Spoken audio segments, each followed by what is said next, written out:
দিনটা টাকা পয়সার পিছনে না ছুটে বেরিয়ে ভগবান এত সুন্দর একটা দেহ দিয়েছে, ভগবানকে ডাকার দেহ দিয়েছে বাবা। ভগবানকে ডাকতে এসেছি। মাতৃগর্ভে ছিলাম তখন কথা দিয়েছি বাবা, কৃষ্ণ ভজিবার তরে সংসারে আইনু, মিছে মায়া হে বক্ত হয়ে বৃক্ষ সম। ভগবানকে ডাকতে এসেছি, কিন্তু টাকার পরিবর্তে কি করছি আমরা? আমরা টাকার পিছনে ছুটে বেড়াচ্ছি। কোনটাতে বেশি টাকা, কি কাজ করলে আমার বেশি টাকা রোজগার হবে, এই ছুটে বেড়াচ্ছি। পয়সা পয়সা করে মনের মধ্যে যত ময়লা জমা করে দিয়েছি বাবা, সেই মনের ময়লা কেমন করে দূর করব? তাই বাংলার কবি বলছি, তুমি তো এত সুন্দর একটা জীবনে দিয়েছ, না করলাম সাধু সঙ্গ, না করলাম বৈষ্ণব সঙ্গ। সাধু সঙ্গ বললে কি হয়? সাধু নাম পুণ্যাং তীর্থ ভূতাই সাধুবা কালে নে ফলেতে তীর্থ সত্য সাধু সমাগম। যদি সৎ সঙ্গ করেন, সাধু দর্শন করেন, সত্যিকারের সাধু যদি দর্শন করেন, জানবেন যে কত তীর্থ ভ্রমণের ফল হয়ে গেল। তা বলছে প্রভু, না করলাম সাধু সঙ্গ, না করলাম বৈষ্ণব সঙ্গ। কোনটাতে বেশি টাকা, কিসে বেশি টাকা, কার পিছনে ছুটে ছুটে বেড়াচ্ছি। প্রভু, আমি তো পাপী তাপী মানুষ, তুমি আমায় কৃপা করবে না, করুণা করবে না। এখন উপায় কি জানো প্রভু? তুমি নির্মল করো মঙ্গল করে, মলিন মোর মোছায়ে। তুমি নির্মল করো মঙ্গল করে, মলিন মোর মোছায়ে। তুমি নির্মল করো মঙ্গল করে, মলিন মোর মোছায়ে।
ভগবানকে বলছে তুমি নির্মল করো, তুমি মঙ্গল করো, তুমি নির্মল করো মঙ্গল করে। তোমার এই সুন্দর হাত দিয়ে আমার এই মনের ময়লা পরিষ্কার করে দাও প্রভু। আমি তো পাপে ডুবে যাবই, কিন্তু তুমি আমার হাত ধরে ধরবে না দয়াময়। এই যে আমরা সব কাজ ফেলে দিয়ে এই আসরে এসে বসেছি, শুধু তোমার নাম গানে সবাই করবো বলে দয়াময়। তাহলে আমি তো কিছু জানি না, তুমি যদি হাত দুটো না ধরো তাহলে কেমন করে উদ্ধার পাবো প্রভু? প্রভু তুমি জানো আমার দিন দিন যত যত কোনটাতে বেশি টাকা, সেই নেশায় আমি ডুবে যাচ্ছি প্রভু। শুনবে তুমি, শুনবে আমার কত লক্ষ লক্ষ কামনা, লক্ষ লক্ষ বাসনা, লক্ষ সোনা ছুটেছে গভীর আধারে।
কথা বলেছিল, লক্ষ্য শূন্য মানে লক্ষ্য মানে কি? সংখ্যা বিশেষ। আর লক্ষ্য মানে জীবনের যে উদ্দেশ্য। লক্ষ্য শূন্য। এই ছেলেকে যদি জিজ্ঞেস করি, বাবা বড় হয়ে তুই কি হতে চাস, সে বলল আমি ডাক্তার হবো, ইঞ্জিনিয়ার হবো, তার যেটা ইচ্ছে। এই জীবনের একটা লক্ষ্য। লক্ষ্য শূন্য আর লক্ষ্য বাসনা। বলছে লক্ষ্য বাসনা আমার, জানো, কখনো ভাবি ইঞ্জিনিয়ার হব, কখনো ভাবি পুলিশ অফিসার হব, কখনো ভাবি ডাক্তার হব। কোনটাতে বেশি টাকা তার পিছনে ছুটে ছুটে বেড়ায় দয়াময়। তোর লক্ষ্য বাসনা, লক্ষ্য কামনা তো আমি কি করবো? কেন করবো? শুনেছি তুমি বিশ্ব পিতা, তুমি আমার হাত ধরবে না। প্রভু তুমি তো আমাদের পিতা, বাবা মার কাছে তো আবদার সাজি, তাহলে তোমার কাছে আবদার করবো না? প্রভু বিশ্ব বিপদ হন্তা, তুমি দাঁড়াও দিয়া পন্থা, তপসী চরণ তলে এসো মোর পদ্ম বাসনা খুঁজায়ে। মলিন মর্ম বুঝাই, তুমি নির্মল করো মঙ্গল করে, মলিন মর্ম বুঝাই। বলছি বাবা, কলিযুগের জীব তো তোরা, ভক্তিতে না হোক যুক্তিতে আমাকে ঠিক অর্জন করবে। আমি তো বিষ্ণু পিতা, আমি সর্বে সর্বা, আমি কোথায় থাকি তুই জানিস? কেন জানবো না? তুমি তখনই থাকো অযোধ্যায় শ্রীরামচন্দ্র রূপে, তখনই থাকো বৃন্দাবনে কৃষ্ণ রূপে, তখনই থাকো নদিয়ায় গৌরাঙ্গ মহাপ্রভু রূপে। তুমি তো নিজেই গীতাতে বলেছ তুমি সব জায়গায় থাকো, সর্বত্র পানি পাদম, সর্বত্র মুখ শিরম, সর্বত্র শ্রুতিমল্লকে সর্বাবিত্ত তিষ্ঠ। তুমি নিজেই তো বলেছো তুমি সব জায়গায় থাকো, সব কিছু শুনতে পাও।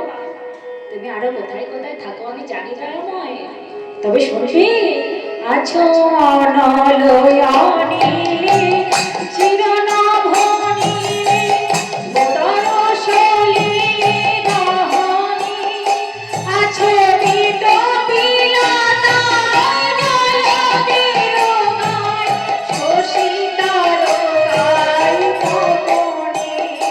আছো অনলয়নিলে চিরনভনিলে, বুধর সলিলে গহনে, আছো বিট বিলাতায় জলধির গায়, শশী তারকায় তপনে।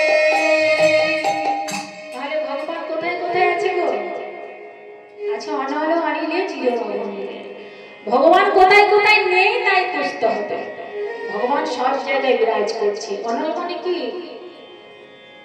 অনল মানে কে বলতে পারবে? আগুন। তাহলে আগুনের মধ্যে ভগবান আছে। আর অনিল মানে? অনিল, হ্যাঁ অনিল মানে বাতাস। অনেকে অনেকে অনিল তো নাম শুনেছি না, অনিল মণ্ডল, অনিল গড়াই, অনিল ভট্টাচার্য, অনেক কিছুই হয়, কিন্তু অনিল মানে যে কোনো মানে আছে তা জানতাম না। এগুলো আমাদের সাংস্কৃতিক ভাষা, এগুলো সচরাচর আমরা ব্যবহার করি না, কিন্তু এই যে বলতে পারলে কত আনন্দ লাগছে নিজেকে, তাই জেনে রাখতে হবে একটা।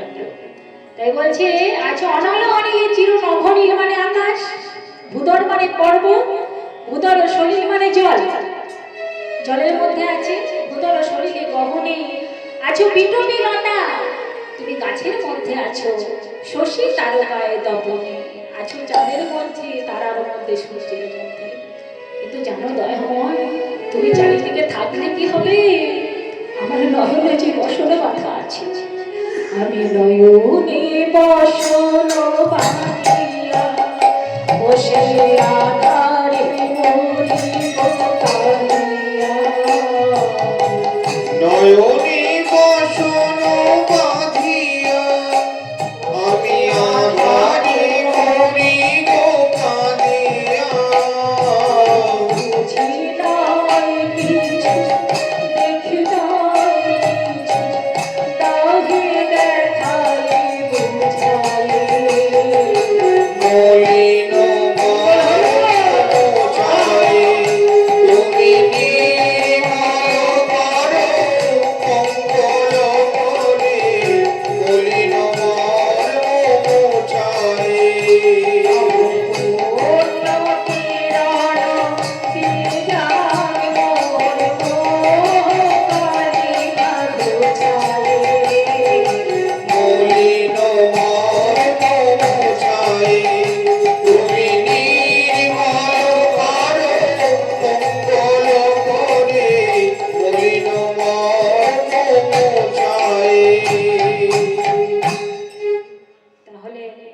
আমরা চুলে ময়লা হলে আমরা শ্যাম্পু করি, কারণ আমরা জানি চুলটা নোংরা হয়েছে। সকালবেলায় উঠে ব্রাশ করি, দাঁতে ময়লা হয়েছে, সে সকাল থেকে জানি, সে ছোটবেলা থেকে জানি। কিন্তু মা, আমাদের মনেও তো দিন দিন ময়লা জমছে। তাহলে মনে কেমন ভাবে ময়লা জন্মায়? যার যত বিষয় সম্পত্তির প্রতি লোভ লালসা বেড়েই চলেছে, তার মনের ময়লা তত বেড়ে চলেছে।